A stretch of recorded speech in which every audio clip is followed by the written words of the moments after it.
ইমাম নববী রাহিমাহুল্লাহ এখানে দুটি মূল্যবান হাদিস নিয়ে এসেছেন, যেগুলি দিয়ে তিনি এই বিষয়কে আরও গুরুত্ব দিয়ে বোঝাতে চাচ্ছেন।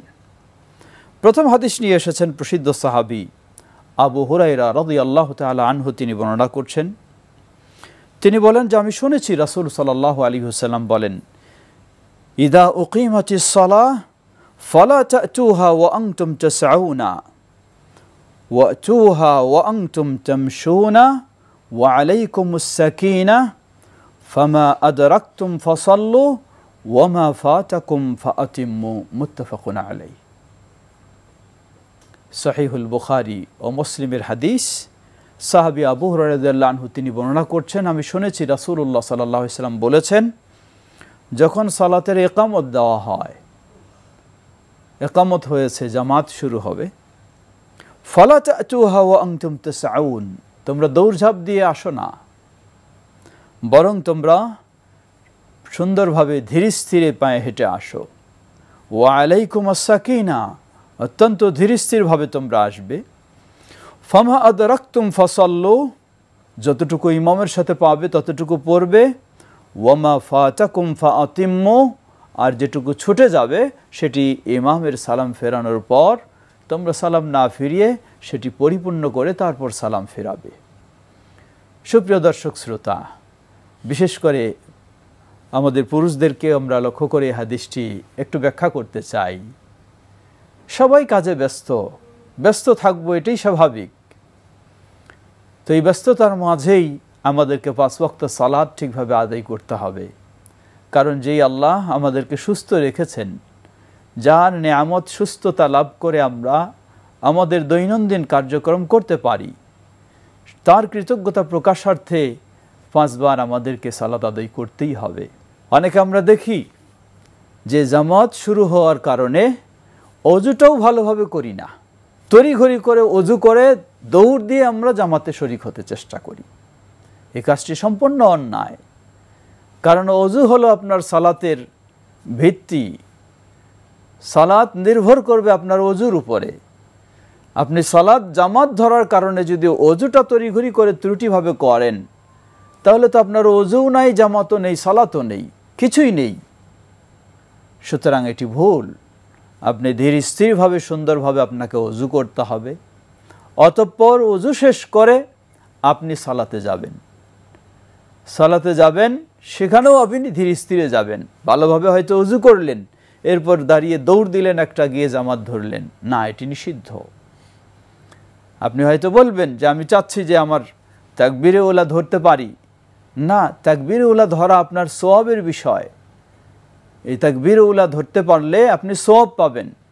কিন্তু দৌড় দিয়ে যাওয়ার কারণে, তড়িঘড়ি করার কারণে আপনি রাসূল সাল্লাল্লাহু আলাইহি ওয়াসাল্লামের একটা নিষেধাজ্ঞার মধ্যে লিপ্ত হলেন, একটা নিষিদ্ধ কাজে জড়িয়ে গেলেন। তাহলে আপনি কিছু অতিরিক্ত সওয়াব নেওয়ার জন্য গুনাহে লিপ্ত হয়ে গেলেন।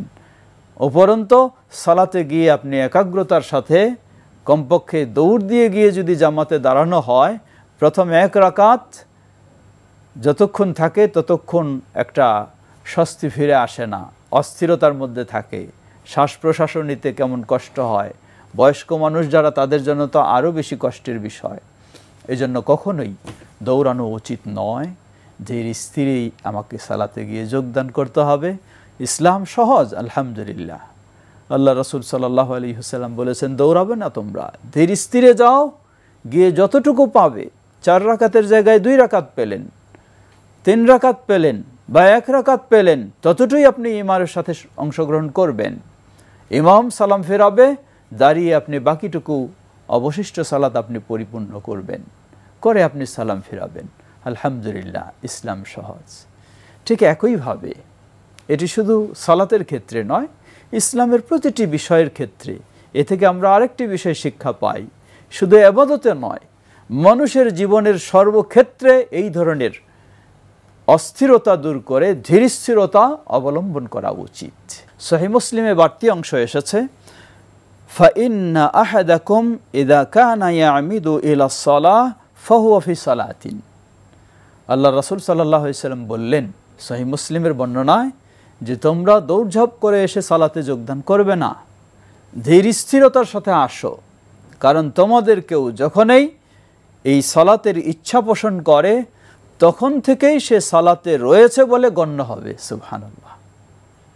অর্থাৎ আপনি ওযু শুরু করেছেন, কিন্তু আপনার দৃঢ় ইচ্ছা সংকল্প হলো আপনি এই ওযুর পরেই সালাতে যোগদান করবেন, যদিও আপনার একটু ছুটে যাচ্ছে, কিন্তু আল্লাহ রাসূল সাল্লাল্লাহু আলাইহি ওয়াসাল্লাম বলছেন এই ইচ্ছা পোষণ করা থেকেই আপনি যেন সালাতে রয়েছেন বলে গণ্য হবে।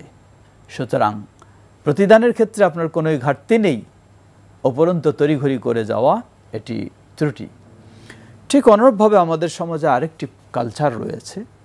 আমরা যখন মসজিদে যাই, প্রথমেই এই তড়িঘড়ি করে গিয়ে অনেক সময় গিয়ে মসজিদে গিয়ে বসে যাই, তারপর উঠে আমরা হয়তো সুন্নত পড়ি বা জামাতে যোগদান করি ইত্যাদি। এই কালচারটিও সঠিক নয়। আল্লাহ রাসূল সাল্লাল্লাহু আলাইহি ওয়াসাল্লাম বলেন, যখন তোমাদের কেউ মসজিদে আসবে, ইদা জাআ আহাদুকুমুল মসজিদা ফালা ইয়াজলিস ক্বাবলা আন ইয়ারকা রাকাতাইন, তোমাদের কেউ যখন মসজিদে আসবে এসে সে ডাইরেক্ট বসবে না, 2 রাকাত না পড়া পর্যন্ত সে মসজিদে বসবে না। এটা হলো মসজিদের আদব, এটা হলো মসজিদের সম্মান, এটাকে বলা হয় তাহিয়াতুল মসজিদ বা দুখুলুল মসজিদ। আমাদের প্রচলন রয়েছে কেউ আসেই আগে আমরা মসজিদে বসি। কেন বসি? ওই দৌড়ঝাঁপ দিয়ে আসে, বসা বলে যে বসার মাধ্যমে একটা শান্ত পরিস্থিতি তৈরি হয়, তারপর সালাতে। না, এটি ভুল, এটি আপনার চিন্তা, এটি ইসলামের বিধান নয়। ইসলামের বিধান নবী সাল্লাল্লাহু আলাইহি ওয়াসাল্লাম বলেন, প্রথম হলো ধীর স্থিরে মসজিদে আসবেন, যার কারণে আপনাকে আবার বসে বিশ্রাম নিতে হবে না। দ্বিতীয় হলো আপনি যদি ডাইরেক্ট কোনো জামাতে অংশগ্রহণ করেন তাহলে প্রয়োজন আর নেই, অথবা যদি সুন্নতে দাঁড়িয়ে যান তাহলে প্রয়োজন নেই। আর যদি দেখা যায় যে আপনাকে কিছু সময় অপেক্ষা করতে হবে, বসতে হবে, তাহলে নিয়ম হলো 2 রাকাত আপনি দুখুলুল মসজিদ বা তাহিয়াতুল মসজিদ এটি আপনি পড়বেন, পড়ে আপনি বসবেন, না পড়েই বসার অনুমতি নেই। আল্লাহু তাআলা আ'লাম। অটোমেটিক বিকাশ করতে সেট করুন অটোপে। বিকাশ থাকলে আর কি লাগে।